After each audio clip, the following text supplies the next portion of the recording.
atlatacağız. Çıkabilirsiniz. Teşekkür ederim. Çok teşekkür ederim.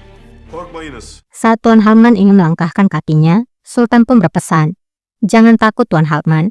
Orang yang kami percaya, mereka juga percaya kepada kami." Bizden de emin olurlar. Kembali kepada Seniha. Dia pun sedang merapikan pakaian Mahmud Pasha.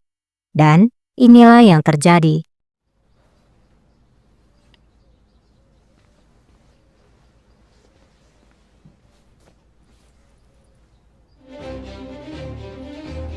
Ya, ia menemukan sebuah kunci. Dan dengan segera, ia pun pergi ke brankas tadi.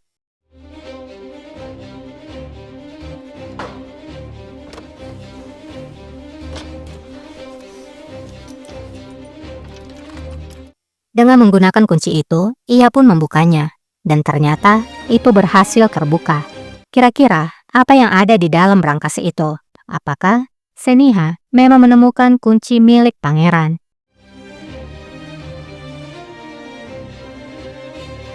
Di sisi lain, pelayannya kembali ke ruangannya dan Bidar pun bertanya, apakah suratnya sudah sampai? Pelayan itu menjawab, sudah sultanaku. Bidar lalu berpesan padanya, dengar, aku tidak ingin siapapun tahu jika aku pergi. Pelayan itu pun patuh dengan perintah Bidar.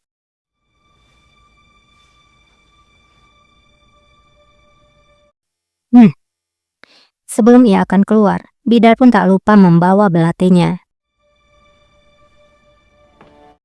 Di gedung kedutaan, Mehmet terlihat memang sudah menerima surat dari kakaknya. Dan di saat yang sama, Tuan Hartman telah kembali. Savaştan çıkmış gibisiniz. Mehmet pun berkata, kamu terlihat baru saja pulang dari perang. Tuan Hartman kemudian menjawab, benar Pasha, aku baru saja dari medan perang, dan aku kalah. Mehmet pun penasaran dan bertanya, memangnya apa yang terjadi? Tuan Hartman pun menjawab, jangan tanya aku apa yang terjadi, asal kamu tahu, aku harus menyerahkanmu. Mehmet pun menjawab, jadi, sekarang kamu sudah mengenal Abdul Hamid. Tuan Hartman menjawab, itu benar. Perdana Menteri lama Jerman memang benar ketika dia mengatakan 95% kepintaran strategi politik di dunia diberikan kepada Abdul Hamid, 4% kepadaku, dan 1% kepada pemimpin lainnya. Mehmet pun menjawab, jangan khawatir, aku akan pergi, tapi aku punya satu permintaan terakhir darimu. Tuan Hartman pun menjawab, tentu, aku menerima semua permintaanmu, kecuali tidak menyerahkanmu kepada istana. Mehmet pun menjawab, aku perlu bertemu dengan kakakku sebelum aku diserahkan. Apakah kamu bisa menyediakan satu kendaraan bagiku dari kedutaan? Aku akan pergi ke istana setelah bertemu dengan kakakku. Tuan Hartman pun menjawab, silakan Pasha, aku percaya padamu. Bertemulah dengan kakakmu.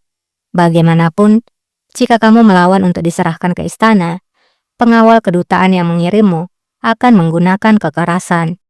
Muhafızları zor kullanacaktır. Mehmet pun berkata, aku bertanya-tanya, sejauh mana Sultan Abdul Hamid menakutimu? Tuan Hartman pun menjawab, bahkan ketika aku mengatakan ini, itu membuatku menjadi takut. Dile getirmek bile beni korkutuyor. Malam harinya, pangeran pun masuk ke ruangan ibunya dan berkata, bahwa dirinya ingin berbagi ruangan bersama ibunya. Odayı sana verseydik Valide Hanım. Valide Hanım nerede? Namun karena tidak melihat ibunya di sana, pangeran pun bertanya pada pelayan yang berjaga di sana, kemana ibuku? Namun pelayan itu hanya diam. Sana soruyorum, validem nerede? Pangeran bertanya sekali lagi, di mana ibuku? Pelayan pun menjawab, aku tidak bisa berbohong. Pangeran menjawab, baiklah, jangan bohong, kemana ibuku? Namun pelayan masih menutup mulutnya. Annem nerede? Şehzaden sana bir soru sordu, cevap ver. Pangeran menjadi sangat marah dan membentak. Aku adalah seorang pangeran. Aku bertanya, kemana ibuku? Jawab. Pelayan pun akhirnya berbicara. Sultana pergi untuk bertemu paman Anda di kebun linden. Dia mengatakan padaku, untuk tidak memberitahukan kepada siapapun. Kumohon, jangan mengatakan padanya jika aku mengatakan ini padamu. Benden duyduğunuzu demeyin. Kızım ne söyleyeceksen. Dia juga membawa belatinya. Mungkin dia pikir dia sedang dalam bahaya. Pangeran pun berkata, atau mungkin pamanku yang dalam bahaya. Pangeran pun segera pergi. Dayım tehlikede olacak. Benim yüzümden annem katil dayı. Di dalam perjalanannya, pangeran berbicara pada dirinya. Karena aku, paman akan terbunuh, dan ibuku akan menjadi pembunuhnya. Dayım maktul olacak. Di ruangan kerja Sultan, saat Sultan masuk, di dalam sudah ada Asen. Sultan pun berkata, "Putriku, Kızım, mengapa kamu menyulitkan dirimu? Maksudku, ini adalah ruangan kerja. marangoza Biarkan yapar, saja tanah berserakan." Asen menjawab, "Tidak apa-apa Sultanku, aku tidak punya pekerjaan." Sultan pun menjawab, "Baiklah, pergilah, buatkan aku segelas kopi. Mari melihat kelebihanmu yang lain." Asen pun pergi untuk membuatkan kopi. Allah.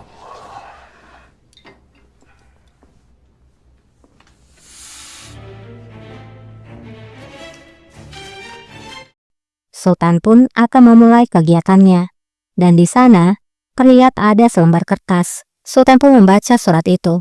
Isinya begini, "Sultanku, Mehmet Pasha tidak bersalah. Ini adalah senjata pembunuh. Jangan hukum dia. Jika Anda menghukumnya, akan menjadi musibah untuk keluargamu dan kedamaianmu." Giderseniz hem aileniz hem huzurunuz için felaket olacak. Di luar istana, nampak sebuah kereta yang berhenti. Kusir itu lalu berkata, "Nyonya, kita sudah sampai di istana Yildiz." Dan rupanya, itu adalah Sarah.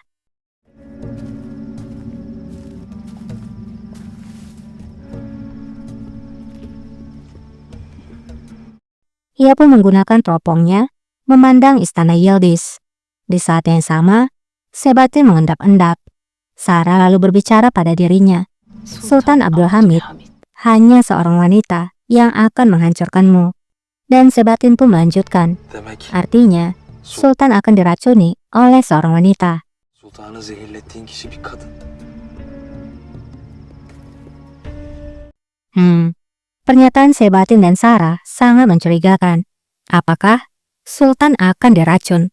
Siapa wanita yang akan meracuni Sultan? Kita kembali kepada Sultan. Asen pun telah kembali dengan membawakan segelas kopi sesuai permintaan Sultan. Sultan segera meminum kopi itu. Asen lalu bertanya, "Bagaimana rasa kopinya Sultanku?" Sultan yang tidak fokus karena surat yang baru dia baca, ia pun bertanya, "Apakah kamu tahu siapa yang meninggalkan surat ini?" Asen menjawab, "Tidak." Sultan sekali lagi meminum kopi itu, lalu menjawab, "Kopinya enak." Tidak lama Tasin masuk dan menyampaikan bahwa semua pasha telah menunggunya. Sultan pun akhirnya meninggalkan ruangannya. Kita beralih dulu ke Vienna. Hezrel pulang ke rumahnya. Ibunya segera berkata, "Akhirnya Hezrel di sini. Kemarilah anakku. Aku sedang berbicara dengan temanmu. Kamu punya teman yang sangat menyenangkan. Aku bangga padamu, Hezrel." Senin böyle. Seninle gurur duyuyorum Herzl. Hezrel pun lalu bertanya, "Apa yang kamu lakukan di sini?" Temannya menjawab, "Kami berbicara tentang ayahmu." Ondan bahsediyorduk Herzl. Kembali kepada Bidar. Ia nampak sudah sampai di titik temu.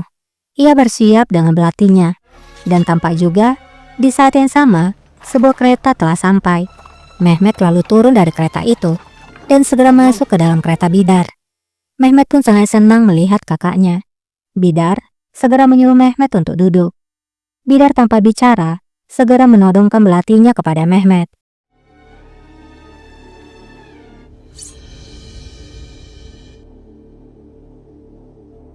Ne oluyor sultanım? Mehmet lalu bertanya, "Apa ini kakak?" Bidar pun menjawab, "Jika tanganku berkhianat pada Sultan, maka aku akan memotong tanganku tanpa keraguan. Kenapa kamu mengkhianati kami?" Sen bize niye ihanet ettin? Apakah Bidar akan benar-benar membunuh adiknya sendiri. Kita kembali dulu kepada Sultan. Ia akan menuju ruangan pertemuan. Namun, Sultan tampak tidak baik-baik saja. Ia berjalan dengan terhuyung-huyung.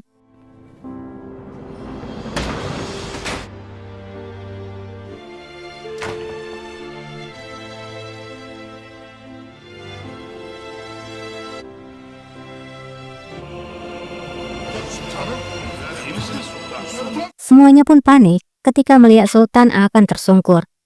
Apa yang terjadi pada Sultan? Apakah Sultan diracun oleh Asen? Apakah wanita yang dikatakan oleh Sarah dan Sebatin adalah Asen itu sendiri?